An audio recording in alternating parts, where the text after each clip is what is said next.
वीरेंद्र जी, स्वागत है आपका। हाँ जी, नमस्कार जी। नमस्कार सर। मैडम, बात हो पाएगी हकीम साहब से? बिल्कुल, बात कीजिए जी, बात हो रही है। जय हिंद, स्वागत है आपका। हाँ, नमस्कार गुरु जी। जय हिंद, आपका स्वागत है। बताइए क्या सवाल है भाई? हाँ, दोनों। एक तो ये सेफ भाई का बहुत बहुत धन्यवाद गुरु जी। एक तो गुरु जी, ये आज उस दिन जो सवाल किया था ना नमक के बारे में, वही उसमें मैं वो समझ नहीं पाया कौन सा नमक लेना है। काला नमक लेना है, सेंधा नमक लेना है, या डेले वाला लेना है, एक आयोडीन वाला। 4 वैरायटी है, इसमें कौन सा नमक सही रहेगा? और एक सवाल ये था गुरु जी, वो मम्मी जी के बारे में जो पूछा था मैंने आपको, वो जो गर्भाशय के बारे में जो पूछा था, हाँ, एक वो है, वो समझ नहीं पाया था, मैं लिख नहीं पाया था, आपने क्या बताया था गुरु? ठीक। अच्छा गुरु जी, ये है कि जैसे छाछ है, जैसे आप बताते हैं ना, ये सिर का बनाना होता है, तो इसमें हम छाछ और तांबा मिला सकते हैं? जैसे और जिस चीज का भी हमें बनाना हो, जैसे पौधे पे डालते हैं तो उसमें छाछ और तांबा मिला देते हैं तो बहुत खट्टा हो जाता है, उसको स्प्रे करते हैं, उससे सारे कीड़े वगैरह सब मर जाते हैं। तो एलोवेरा के उसमें ये मिला सकते हैं? जैसे सिर का बनाना होता है, आप बताते हो, बंद उसको बाल्टी में रख देते हैं, क्या ये मिला सकते हैं? ये सवाल है गुरु जी। और एक ये है कि ये गुलाब जल और फिटकरी का आपने कल जो बताया था नुस्खा, टीवी पे शाम को जो बताया था, एक इसके बारे में पूछा है। ठीक है। अच्छा देखिए, तांबा नहीं मिला सकते सिरके में, तांबा नहीं मिला सकते, वो बहुत खतरनाक रिएक्शन करता है। और तांबा दरअसल जहरीला होता है। इसको बस किसी भी एसिड में, यानी ना नमक डाल सकते हैं इसमें, ना कुछ और ऐसा एसिड, तांबा उससे रिएक्ट करके जो लिक्विड बनाता है वो जहरीला होता है, तो तांबा तो बिल्कुल नहीं डाल सकते। और क्या पूछा है नमक के बारे में? मैंने आपको बताया। देखिए, नमकियात तो बहुत होते हैं, लेकिन मैंने कभी ये नमक नहीं बताया। मैं हमेशा नमक जैतून की सिफारिश करता हूँ। नमक जैतून आप लिख लें, नमक जैतून असली लें। ये स्वाद में नमकीन नहीं होता, इसकी पहचान है, देखने में बिल्कुल नमक जैसा होता है। एक चुटकी दिन में 1 बार या 2 बार इसे इस्तेमाल कर सकते हैं। जी, माता जी को लेके सवाल था, गर्भाशय उनका बाहर आ गया था। हाँ, तो उनके लिए मैंने बताया था, मुझे याद है कि गौन चिलगोज़ा, चिलगोज़े का गौन। चिलगोज़ा एक ड्राई फ्रूट है जो जितने दुनिया में ड्राई फ्रूट है उनमें सबसे महंगा आता है, और उसका गौन उससे भी महंगा आता है, लेकिन 10-20 रुपये रोज़ की दवा से ज़्यादा नहीं होता है। बस एक चुटकी गौन चिलगोज़ा उन्हें खिलाएं, और एक चुटकी खाने का सोडा, जो मीठा सोडा कहलाता है, 2 गिलास पानी में मिला के ये पानी पिला दिया करें आपकी माता जी के लिए। ये नुस्खा जी। अगले कॉलर हैं रविशंकर जी, स्वागत है आपका। हेलो जी सर। मैडम, नमस्ते भाईजान, सलाम वालेकुम जी। जय हिंद, स्वागत है भाई आपका। भाईजान, मैं रविशंकर मिश्रा बोल रहा हूँ, एक भूतपूर्व सैनिक हूँ। जी जी, इस्तकबाल है आपका, स्वागत है। भाईजान, मैं आपसे 2019 से जुड़ा हुआ हूँ, आपकी कंपनी से, और आपके प्रोडक्ट को देखते रहता हूँ। आपके जो बताते रहते हैं नुस्खे, वो नुस्खे भी देखते रहता हूँ भाईजान, और लोगों को वो नुस्खे भी बताता हूँ, और आपकी कंपनी से दवा बुला करके भी देता हूँ। इसमें हमारी जो बहन रेखा है 36 नंबर, उनके माध्यम से बुला के मैं बहुत से लखनऊ वालों को सुधार चुका। आपकी जैतून का सिरका है, काला गोंद है, सिया गोंद है, ऐसी जो चीज लगती है वो चीज बुलाकर देते रहता हूँ भाईजान। कितने लोगों को फायदा पहुंचाया होगा आपने? कम से कम भाईजान 10 से 12 आदमी ठीक हो गए। अच्छा, बहुत बहुत शुक्रिया, आपने लोगों की सेवा की। अपना नंबर लिखवाना, फ़ोन काटना नहीं, ये हमारे मीडिया कर्मी आपका नंबर लिखेंगे बात होने के बाद, काटिए नहीं। तो हमारे मीडिया कर्मी आपसे संपर्क करेंगे, आपका इंटरव्यू और सब कुछ चीज़ें चाहिए ताकि लोगों को फ़ायदा पहुंच सके। और बताइए क्या सेवा? बढ़िया सर, कोई एक प्रॉब्लम, शुगर तो है मेरे को, इनने मेरे को नमक शिवरंजन भेज दिया, शिवरंजन भेज दिया साहब सर, तो उसको कैसा करना है बता दीजिए आप। ठीक है, ठीक है। हाँ देखिए, नमक शिवरंजनी और नमक जैतून और नमक कलौंजी, ये तीनों चीज़ें एक सा काम करती है। जहाँ नमक जैतून की ज़रूरत पड़े वहाँ पर आप इसे एक चुटकी एक वक्त में इस्तेमाल कर सकते हैं, और ये भी वही सलाहियतें रखता है जो नमक जैतून और नमक कलौंजी में है। अगले कॉलर है हमारे साथ, बात कर लेते हैं। हरियाणा से है निर्मला जी, स्वागत है आपका। हाँ जी, नमस्कार मैम। जी नमस्कार मैम। नमस्कार भाई साहब सुलेमान जी। जय हिंद, स्वागत है हमारी बहन का। सर मेरा आपसे एक प्रश्न है सर। जी। मेरा लड़का है सर, उसकी उम्र 14 साल है सर। उसको ना आधे सर में दर्द रहता है और आंखें भारी भारीपन रहता है आंखों में। ठीक है। और सर एक प्रश्न मेरा है, जो मेरे को ना पित्त ज्यादा बनता है सर। जैसे मैं खाना खाती हूँ तो मेरे को ना खट्टी डकार आती है और खाना हजम नहीं होता है सर। ठीक है।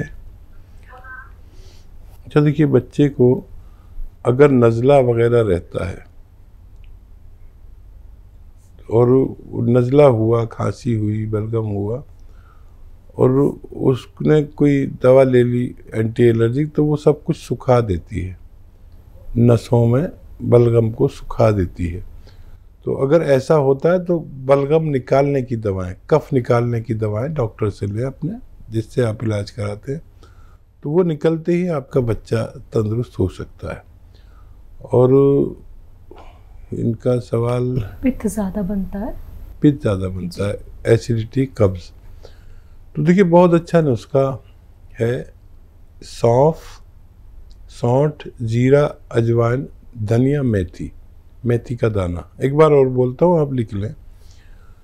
सौंफ 100 ग्राम, सौंठ 100 ग्राम, सौंठ, जीरा अजवाइन 100 ग्राम और धनिया और मेथी का दाना 100 ग्राम। इन सबको पाउडर बना के घर में रखा करिए, किसी को भी आधी रात को ज़रूरत पड़े तो बड़ा काम आता है। और एक आता है नमक जैतून, ये नमक अलग टाइप का नमक है, देखने में नमक जैसा लेकिन स्वाद में नमकीन नहीं होता। एक चुटकी नमक जैतून 2 गिलास पानी में मिलाना और इस पानी से आप ये जो 6 चीज़ों का पाउडर बनाया है इसको खाकर पानी पी लें, बस दिन में एक बार।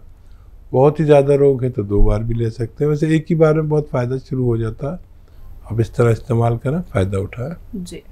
मध्य प्रदेश से हैं दीपा जी, स्वागत है आपका। जी दीदी, राधा स्वामी। राधे राधे मैम। दीपा बोल रही हूँ जी। मैं दीपा बोल रही हूँ। मेरे 2 सवाल हैं दी, प्लीज आप अच्छे से लिख लीजिए। बिल्कुल दी। वो मेरे ना एक जीजा जी के लिए सवाल हैं, क्योंकि मैं उनको किसी कोई नुस्खे बताती रहती हूँ तो बहुत ना फायदे करते हैं, तो वो बोल रहे थे मेरे लिए भी पूछना। तो उसकी ना एज है 51 और ना उनको 15 सालों से शुगर है, लेकिन अब ना उसको ना जैसे सुबह उठते हैं ना तो एकदम इतनी पीड़ा होती है, शरीर में बहुत कमजोरी महसूस होती है। और ना वजन है उसका 88 और उनको शुगर है। तो वो बोल रहे थे मेरे लिए पूछना कि जैसे सुबह उठता हूँ तो बहुत पीड़ा होती है शरीर में और कमजोरी भी बहुत लगती है और वजन भी बढ़ा हुआ है। मैंने कहा ठीक है, मैं अपने सर से पूछ दूंगी आपके लिए, तो वो क्या करें। और दूसरा ना उस प्रेग्नेंट बहू के बारे में पूछूंगी, तो उसका ना अभी 8वां महीना चल रहा है, तो वो बोल रही थी जैसे नॉर्मल डिलीवरी हो और उसको ना सर्दी बहुत बनी रहती है, ठीक है, और सुबह शाम बहुत चीखती है और बहुत सर्दी बनी रहती है। और बोल रही थी दीदी मेरे लिए पूछना कि नॉर्मल डिलीवरी कैसे होगी, तो मैं उसको अपनाऊं। मैंने कहा ठीक है, मैं पूछ के बता रही हूँ अपने सर पे। पहले भी बहुत उनको फायदे हुए हैं, तो वो बहुत दिन से बोल रहे मेरे को। जी बस इतना ही, राधा स्वामी सर जी। आप तो बहुत अच्छे हमारे व्यूवर्स में से हैं। आपकी बहू को भी मुझे मालूम है कि उनको रिसाव शुरू हो गया था, ब्लीडिंग शुरू हो गई थी, फिर आपने मुझसे नुस्खा पूछा था, डॉक्टरों ने मना कर दिया था नहीं हो सकता, फिर मैंने नुस्खा बताया था, फिर वो बच्ची अच्छी हो गई थी। मेरी तरफ से प्यार करना उसको और कोशिश करें नॉर्मल डिलीवरी हो। अब जो 9वां महीना लगेगा तो इस बच्ची से सब वो काम कराइए जो नौकरों से कराते हैं आप, यानी झाड़ू पोंछा लगवाना, बच्ची को शायद बुरा ना लगे, क्योंकि वो भी मुझे ज़रूर प्रेम करती होगी।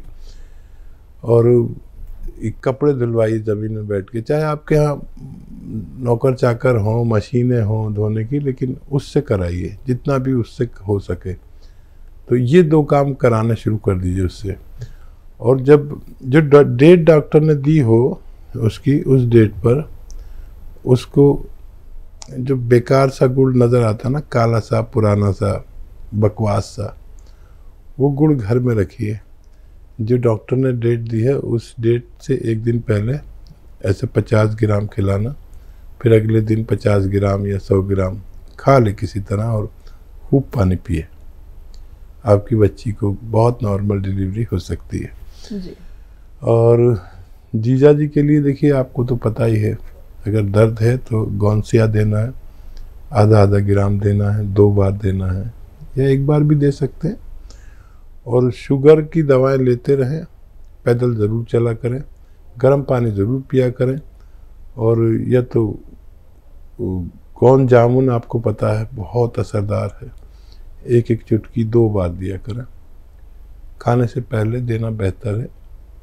1 चुटकी से ज़्यादा ना दें और 2 बार से ज़्यादा ना दें, तो उनको भी फ़ायदा होना मुमकिन है जी। रतन तन्हा जी, स्वागत है आपका। जी नमस्कार। नमस्कार सर। जय भारत हकीम साहब। जय हिंद, जय भीम। और आपकी भी जय, रतन वालों की भी जय, रंगीला की भी जय, रतन की भी। जी, मेरा मिजाज, शारीरिक मिजाज सर्द है सर। ठीक है सर। और लोगों का विचार है कि मेरा मिजाज गर्म है, लेकिन मैं ये भी बताता हूँ, जब आप देखते कोई श्रोता की बात पर, कोई लिसनर्स की बात पर आप जब भावुक होते हैं तो मैं भी भावुक हो जाता हूँ, मेरी भी आंखें भर आती है। मैं कोई धारावाहिक देखता हूँ तो कोई ऐसा छनाता, कोई फिल्म देखता हूँ ऐसा छना, तो मेरी आंखें बार बार भर आती है। मैं नहीं जानता कि मेरा असल में मिजाज क्या है। शारीरिक मिजाज तो सर्द है, ये जानता हूँ। जब मौसम चेंज होता है तो मुझे तकलीफ होती है थोड़ी बहुत, सर्दी वगैरह की। दोस्तों को ये आशा रहता है मुझसे कि मैं उनके हर बात पर जी हुजूरी करूं, उनका मैंने कोई भी गलत बात हो तो मैं उसमें हाँ में हाँ मिलाऊं। लेकिन मेरा वो मिजाज उस समय गर्म हो जाता है। मैं मुंह ठीक सामने, उनके चेहरे के सामने 2 टूक मैं कह देता हूँ कि नहीं ये गलत है। और ये तो अब ज्यादा बता चुका हूँ कि मैं भावुक हूँ अंदर से। तो ये मौसम चेंज हो रहा है सर। मैंने उन्नाव, लिसोड़ा और अलसी और पीपल, इसका 150 के रेशियो से बनाया हुआ है सर। मौसम चेंज हो रहा, मैं खुद के लिए बनाया हूँ और शुरू भी कर चुका हूँ। तो क्या मैं ये जो 450-500 का बनाया हूँ पूरा खुद खा सकता हूँ या बचने पर किसी को दे भी सकता हूँ सर? और दूसरा प्रश्न है सर, मेरा एक हबीब है बचपन का जी, तो वो थोड़ा सा यौन शक्ति वो कह रहा, आज ही फोन आया था रांची से, बोला मैं कुछ कम हो रहा है, तो उसके बारे में कुछ बताइएगा सर। ठीक है। ठीक। हाँ देखिए, मिजाज जो है इंसान का वो उस चीज़ पर निर्भर है कि अगर आपको नज़ला, खांसी, बलगम, छींकें अक्सर आती हैं और जल्दी आप किसी रोग में ग्रस्त हो जाते हैं तो आप सर्द मिजाज हैं, चाहे गुस्सा आपको कितना ही आता हो। तो गुस्से से मिजाज का कोई ताल्लुक़ नहीं है। और समझ लीजिए कि आपको बार बार बलगम, खांसी, छींकें रहती है तो आप ठंडे मिजाज के हैं और आपके अंदर इम्यूनिटी यानी रोग प्रतिरोधक क्षमता कम है। ये तयशुदा बात है यूनानी और आयुर्वेद की। और वो मिजाज का अगर बात करें जो भावुक होने वाली बात है, तो उस मिजाज में आप मुझ जैसे हैं, समझे। ये हमारी दोनों चीज़ें मिलती हैं, इसीलिए हम एक दूसरे को पसंद करते हैं। तो वो मेरा भी हाल है कि मैं बिल्कुल जवान था, फिल्मों का बड़ा शौक़ था, मैं चला गया पिक्चर देखने। इत्तेफाक से मेरे चारों तरफ लड़कियां बैठी हुई थी और मैं अकेला, और वो जो सीन आया जज्बाती सीन, तो मैं तो इतना बुरी तरह रो रहा था और वो सब लड़की मुझ पर हंस रही थी। तो ये हमारा मिजाज है, आपका और हमारा मिजाज मिलता हुआ है। ये बहुत पसंद किया जाता है भगवान की तरफ से। रोने वाली आँख को भगवान बहुत पसंद करता है, और यही आँख अगर अपने रब के आगे रोए तो बहुत, जो चाहो भगवान से मनवा लो। और अगर वक्त ऐसा हो कि रात के 12 बजे के बाद का, जब सब सो चुके हो और आप उठ के सजदे में उससे कुछ जो बातें करोगे, तो उसकी सरगोशियाँ भगवान के यहाँ होती हैं। जो आप यहाँ बोलते हो वहाँ सुनाई देता है। याद रखें आप, ये वो वक्त है जब आप अपने रब से सब कुछ मनवा सकते हो। और खुददार होना बहुत अच्छी बात है।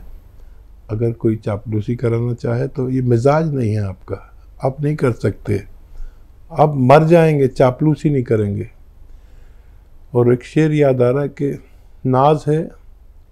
नाज है अपनी कच कुलाही पर।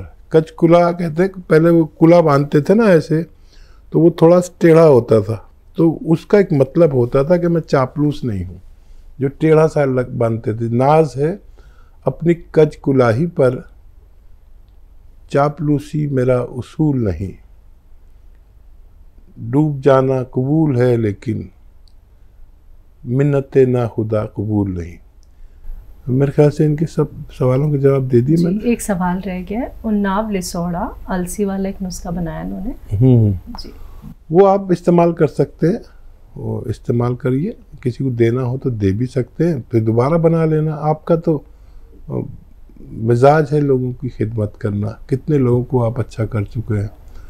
तो इसको आप इस्तेमाल करें लगातार 4-5 महीने, फिर आपका मिजाज मोतदिल या गर्म हो जाएगा और आप फिर सर्दी के या इन रोगों से जल्दी ग्रस्त नहीं हुआ करेंगे। बिल्कुल।